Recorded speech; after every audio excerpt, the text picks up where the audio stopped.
எழுத்தாகி தானே சொல்லாகி தானே பொருளாகி தானே யாப்புமாகி தானே அணியுமாகி மொழியாய் மொழிவளமாய் கவிதையாய் தன்னைத்தானே எழுதி கொண்ட அழகான கவிதை டாக்டர் கலைஞர் அவர்கள். 5 முறை முதலமைச்சராகவும் 13 முறை சட்டமன்ற நாயகராகவும் தான் சந்தித்த தேர்தல்களில் எல்லாம் தோல்வியை கண்டிராத வைர விழா நாயகர். 50 ஆண்டுகள் திராவிட முன்னேற்ற கழகத்தை வழிநடத்திய அண்ணாவின் அன்பு தம்பி. தமிழருக்காகவும் தமிழகத்திற்காகவும் தன் வாழ்நாளெல்லாம் முழங்கிய முரசொலி அவர்தான் நம் டாக்டர் கலைஞர் அவர்கள். டாக்டர் கலைஞர் அவர்கள் மிகச்சிறந்த தொலைநோக்கு பார்வை கொண்டவர்கள். அதனை செயலிலும் காட்டியவர். அதாவது மாடுகளும் கழுதைகளும் ஒட்டகங்களும் சுமக்கும் சுமையை மனிதன் சுமந்தான் என்று ரிக்ஷா என்ற பெயரில் அதை பார்த்து மனமுடைந்த கலைஞர் அதனை முற்றிலுமாக ஒழித்தார்.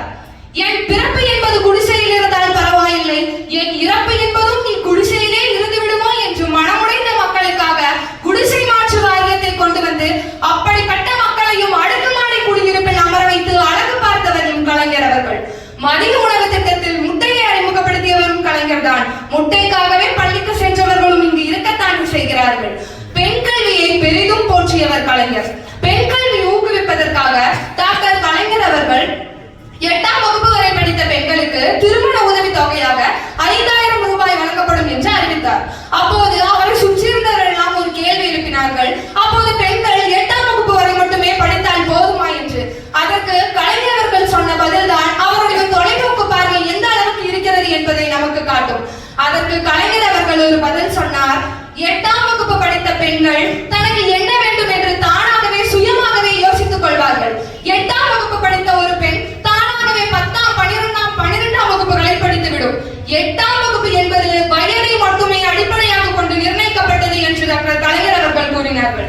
நம் கலைஞர் அவர்கள் 15 நாவல்கள், 15 சிறுகதைகள், 20 நாடகங்கள், 23 திரைப்படங்களை இயற்றியுள்ளார்.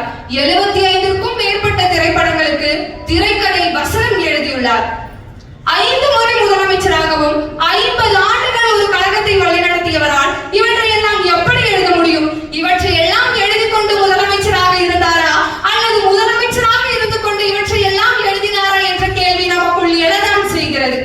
ஒரு நாள் செய்தியாளர் ஒருவர் டாக்டர் கலைஞர் அவர்களை பார்த்து உங்களை பற்றி சிறு குறிப்பு சொல்லுங்களேன் என்று கேட்டார்.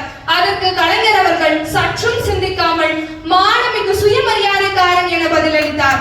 இந்த மானமிகு சுயமரியாதைக்காரன் அதிகாரம் தனக்களித்த அனைத்து வாய்ப்புகளையும் பயன்படுத்தி ஒட்டுமொத்த தமிழ்நாட்டையும் தலைநிமிர செய்தவர் என்று சொன்னால் அந்த வார்த்தை